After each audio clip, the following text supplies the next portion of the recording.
Un nombre entier. Alors, par exemple, si j'ai 435 256, ce qui est important, c'est d'aller voir la valeur de chaque chiffre. Donc, le 4, il est à la position des centaines de mille, donc j'ai 400 000, auquel j'additionne 30 000, la valeur du 3, plus la valeur du 5 qui est 5 000, plus 200, plus 50, plus 6. Donc, j'ai décomposé mon nombre selon la valeur de chacun de ces chiffres. Maintenant, comment je peux écrire ça autrement? Bien, 4 000, c'est 4 fois 10 000. Donc, je vais l'écrire avec les puissances de 10.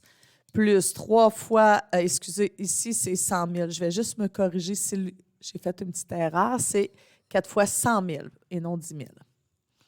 Donc, 4 fois 100 000, plus 3 fois 10 000, plus 5 fois 1000, plus 2 fois 100, plus 5 fois 10, plus 6 fois 1.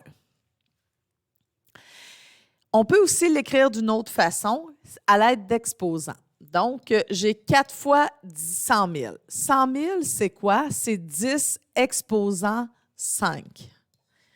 Pourquoi que c'est 10 exposant 5? Je vais juste tourner la page pour vous l'expliquer. Donc, ici, si j'ai 100 000, bien, c'est 10 fois 10 fois 10 fois 10 fois 10. Donc, pour obtenir 100 000, je dois répéter la multiplication de 10 5 fois. À ce moment-là, on a vu précédemment dans vos années antérieures que 10 fois 10 fois 10 fois 10 fois 10, je peux remplacer ça par 10 exposant 5. Comme 10 000, c'est 10 fois 10 fois 10 fois 10, donc 10 à la 4. Un petit truc, s'il y a 4 zéros, ça veut dire que j'ai multiplié 10 4 fois. Alors, je vais revenir à mon acétate. Donc, ici, 10 000, c'est 3 fois 10 exposant 4, plus 5 fois 10 exposant 3, plus 2 fois 10 exposant 2, plus 5 fois 10 exposant 1, plus 6 fois 1. Plus tard, on va voir que le 1, c'est 10 exposant 0, mais pour l'instant, on va l'écrire comme ça, 6 fois 1. Alors, 3 façons de décomposer un nombre entier et je vais vous demander de pratiquer les 3 façons dans vos exercices. Je poursuis. Ici, j'ai le nombre en passant pour le lire. Hein, ça, c'est mon groupe des unités, mon groupe des 1000 et je suis rendue au groupe de millions. Donc, j'ai 20 854. Alors, je vais prendre le 2 et le 2, comme il est la position des dizaines de millions, ça vaut 20 millions. Les zéros, je ne m'en occupe pas, je vais m'en aller au 8, donc 800. Pourquoi je ne m'occupe pas des zéros? Bien, ils valent 0. OK? Chaque chiffre vaut 0, donc je ne l'inscrirai pas. Le 5 vaut 50 et le 4. Alors, je vais pouvoir dire que 2, c'est 2 fois 10 000, pardon.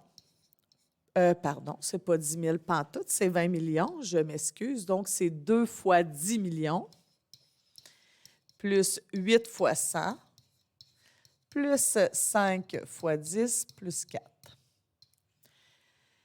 Donc, 2 fois 10 millions, 10 millions, je peux écrire ça comme 10 exposant 1, 2, 3, 4, 5, 6, 7.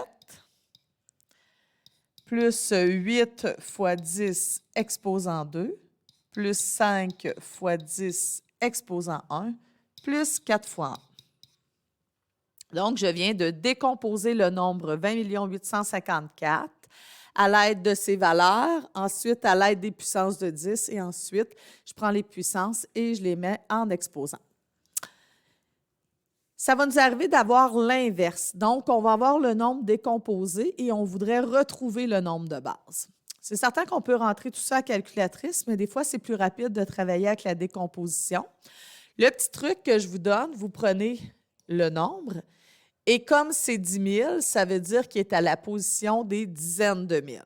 Fait que là, j'ai mes dizaines de mille, mes unités de mille, et là, centaines, dizaines et unités. Je place mes petites lignes. Et là, je vais aller placer mon 6 à la position des centaines et mon 3 à la position des dizaines. Il me reste juste à rajouter des zéros. Donc, je peux donner ma réponse bien écrite en groupe de 3.